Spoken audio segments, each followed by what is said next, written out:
بسم الله الرحمن الرحیم۔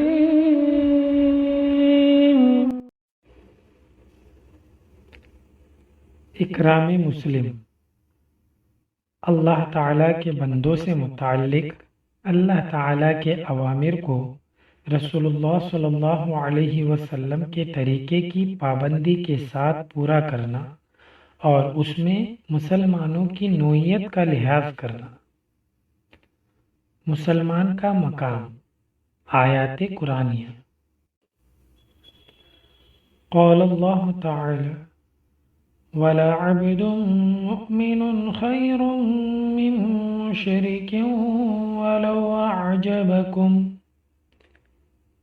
اللہ تعالیٰ کا ارشاد ہے، اور ایک مسلمان غلام مشرک آزاد مرد سے کہیں بہتر ہے، خواہ وہ مشرک مرد تم کو کتنا ہی بھلا کیوں نہ معلوم ہوتا ہو۔ قال اللہ تعالی أَمَنْ كَانَ مَيْتًا فَأَحْيَيْنَاهُ وَجَعَلْنَا لَهُ نُورًا يَمْشِي بِهِ فِي النَّاسِ كَمَنْ مَثَلُهُ فِي الظُّلُمَاتِ لَيْسَ بِخَارِجٍ مِّنْهَا۔ اللہ تعالیٰ کا ارشاد ہے، کیا ایک ایسا شخص جو مردہ تھا، پھر ہم نے اس کو زندگی بخشی اور ہم نے اس کو ایک ایسا نور عطا کیا جس کو لیے ہوئے وہ لوگوں میں چلتا پھرتا ہے، بھلا کیا یہ شخص اس شخص کے برابر ہو سکتا ہے جو مختلف تاریکیوں میں پڑا ہوا ہو اور ان تاریکیوں سے نکل نہ سکتا ہو؟ یعنی کیا مسلمان کافر کے برابر ہو سکتا ہے؟ وقال تعالی أَفَمَنْ كَانَ مُؤْمِنًا كَمَنْ كَانَ فَاسِقًا لَا يَسْتَوُونَ۔ اللہ تعالیٰ کا ارشاد ہے، جو شخص مومن ہو کیا وہ اس شخص جیسا ہو جائے گا جو بے حکم یعنی کافر ہو؟ نہیں، وہ آپس میں برابر نہیں ہو سکتے۔ وقال تعالی ثم أورثنا الكتاب الذين اصطفينا من عبادنا۔ اللہ تعالیٰ کا ارشاد ہے، پھر اس کتاب کا وارث ہم نے ان لوگوں کو بنا دیا جن کا ہم نے اپنے تمام دنیا جہاں کے بندوں میں سے انتخاب فرمایا۔ مراد اس سے اہل اسلام ہے، اور اس حیثیت ایمان سے تمام دنیا والوں میں مقبول عند اللہ ہے۔ فائدہ: رسول اللہ صلی اللہ علیہ وسلم کے بعد اس امت کو اس کتاب کا وارث بنایا گیا۔ اس آیت میں لفظ اصطفینا سے امت محمدیہ کی سب سے بڑی اور عظیم فضیلت ظاہر ہوئی، کیونکہ لفظ اصطفاء یعنی انتخاب قرآن کریم میں اکثر انبیاء علیہ السلام کے لیے آیا ہے۔ آیت مذکورہ میں حق تعالیٰ نے امت محمدیہ کو اصطفاء میں انبیاء اور ملائکہ کے ساتھ شریک فرما دیا۔ اگرچہ اصطفاء کے درجات مختلف ہیں، انبیاء اور ملائکہ کا اصطفاء اعلیٰ درجے میں ہے اور امت محمدیہ کا بعد کے درجے میں ہے۔ گویا اس امت کے ہر فرد کو اس خصوصی اعزاز سے نوازا گیا ہے جو پہلے صرف انبیاء علیہ السلام کو عطا کیا جاتا تھا۔ اس اعزاز کے ملنے سے یہ ذمہ داری بھی ہر مسلمان پر عائد ہو گئی کہ وہ قرآن کریم کے پیغام کو ساری انسانیت تک پہنچائے۔ احادیث نبویہ۔ حضرت عائشہ رضی اللہ عنہا فرماتی ہیں کہ ہمیں رسول اللہ صلی اللہ علیہ وسلم نے اس بات کا حکم فرمایا کہ ہم لوگوں کے ساتھ ان کے مراتب کا لحاظ کر کے برتاؤ کیا کریں۔ حضرت ابن عباس رضی اللہ عنہما روایت کرتے ہیں کہ رسول اللہ صلی اللہ علیہ وسلم نے کعبہ کو دیکھ کر تعجب سے ارشاد فرمایا، لا الہ الا اللہ، اے کعبہ تو کس قدر پاکیزہ ہے، تیری خوشبو کس قدر عمدہ ہے، اور تو کتنا زیادہ قابل احترام ہے، لیکن مومن کی عزت و احترام تجھ سے زیادہ ہے۔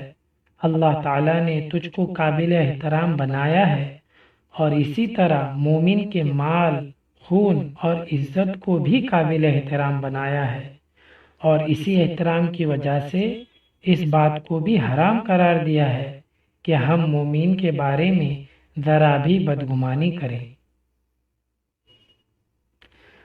حضرت جابر بن عبداللہ رضی اللہ عنہما روایت کرتے ہیں کہ رسول اللہ صلی اللہ علیہ وسلم نے ارشاد فرمایا، غریب و نادار مسلمان مالدار مسلمان سے 40 سال پہلے جنت میں داخل ہوں گے۔ حضرت ابو ہریرہ رضی اللہ تعالی عنہ روایت کرتے ہیں کہ رسول اللہ صلی اللہ علیہ وسلم نے ارشاد فرمایا، غریب غربا مالداروں سے آدھے دن پہلے جنت میں داخل ہوں گے، اور اس آدھے دن کی مقدار 500 برس ہوگی۔ فائدہ: پچھلی حدیث میں غریب کا امیر سے 40 سال پہلے جنت میں داخل ہونے کا ذکر ہے۔ یہ اس صورت میں ہے کہ امیر اور غریب دونوں میں مال کی رغبت ہو۔ اس حدیث میں 500 سال پہلے جنت میں جانے کا ذکر ہے۔ یہ اس وقت ہے جبکہ غریب میں مال کی رغبت نہ ہو اور مالدار میں مال کی رغبت ہو۔ حضرت عبداللہ بن عمرو رضی اللہ عنہما سے روایت ہے کہ نبی کریم صلی اللہ علیہ وسلم نے ارشاد فرمایا، قیامت کے دن جب تم لوگ جمع ہوں گے تو اس وقت اعلان کیا جائے گا، اس امت کے فقراء اور مساکین کہاں ہیں؟ اس اعلان پر وہ کھڑے ہو جائیں گے، ان سے پوچھا جائے گا، تم نے کیا اعمال کیے تھے؟ وہ کہیں گے، ہمارے رب، آپ نے ہمارا امتحان لیا، ہم نے صبر کیا، آپ نے ہمارے علاوہ دوسرے کو مال و حکمرانی دی۔ اللہ تعالیٰ فرمائے گا، تم سچ کہتے ہو۔ آپ صلی اللہ علیہ وسلم نے ارشاد فرمایا، چنانچہ وہ لوگ جنت میں عام لوگوں سے پہلے داخل ہو جائیں گے، اور حساب و کتاب کی سختی مالداروں اور حکمرانوں کے لیے رہ جائے گی۔ حضرت عبداللہ بن عمرو رضی اللہ عنہما سے روایت ہے کہ رسول اللہ صلی اللہ علیہ وسلم نے ارشاد فرمایا، کیا تم جانتے ہو کہ اللہ تعالیٰ کی مخلوق میں کون سب سے پہلے جنت میں داخل ہوگا؟ صحابہ رضی اللہ عنہم نے عرض کیا، اللہ تعالیٰ اور ان کے رسول ہی زیادہ جانتے ہیں۔ ارشاد فرمایا، سب سے پہلے جو لوگ جنت میں داخل ہوں گے وہ غریب اور نادار مہاجرین ہیں، جن کے ذریعے سرحدوں کی حفاظت کی جاتی ہے، مشکل کاموں میں انہیں آگے رکھ کر ان کے ذریعے سے بچاؤ حاصل کیا جاتا ہے۔